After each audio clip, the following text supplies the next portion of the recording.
Good morning. You are listening to UpReach, a morning devotional presented by the Church Street Church of Christ in Lewisburg, Tennessee, to encourage you as you face the opportunities and challenges of today. Let's begin this day together with some inspiring thoughts from God's holy word. Now a certain woman had a flow of blood for 12 years and had suffered many things from many physicians. She had spent all that she had and was no better, but rather grew worse. When she heard about Jesus, she came behind him in the crowd and touched his garment. For she said, "If only I may touch his clothes, I shall be made well." Immediately the fountain of her blood was dried up, and she felt in her body that she was healed of the affliction. And Jesus, immediately knowing in himself that power had gone out of him, turned around in the crowd and said, "Who touched my clothes?" But his disciples said to him, "You see the multitude thronging you, and you say, 'Who touched me?'" And he looked around to see her who had done this thing.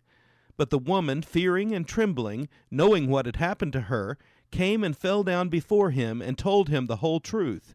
And he said to her, "Daughter, your faith has made you well. Go in peace and be healed of your affliction." Mark chapter 5, verses 25 through 34. Anything that is worth giving must cost something. That which is done slickly and easily will have very little effect. It may sound slick and it may sound easy. It may gain admiration, but it will not move and penetrate the heart. I do not envy the person who is not nervous before he preaches or teaches the Word of God. I am quite sure that no musician, no actor, no preacher will ever give anything worthwhile unless he is tensed and strung up before he begins. This is not a case of a lack of faith. This is not a case of not committing oneself and one's message to God. It is simply that no one can ever rise to any heights without a humble sense of the greatness of the occasion. And what greater occasion can there be than to enter into this holy place in the company of the people of God? Even when something seems easily done, there is always behind it an intensity of effort and of preparation. This is true of any walk of life. The typist's fingers fly over the keys with fascinating speed and accuracy, and it all looks so easy. But behind it there are years of training.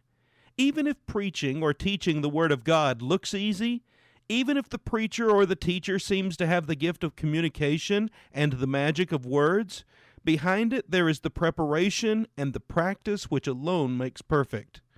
Nothing in this world is effective without toil, but there is one reason above all why preaching or teaching the Word of God can be exhausting.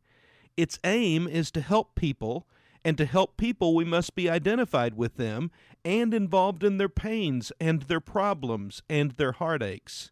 As we read together a moment ago, when Jesus helps the woman with the issue of blood, he knows that power has gone out of him, Mark chapter 5, verse 30. He feels the strength drain out of him. In order to help, there must be a total involvement with and identification with the sufferer. Even so, Matthew quotes the prophetic word about Jesus.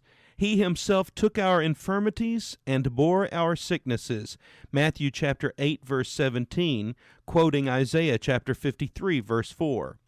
To help others is for Jesus a costly thing. It cannot be otherwise for us. What about you today?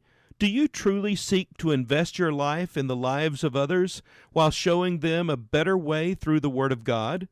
Are you wearing yourself out in your labors for the Lord?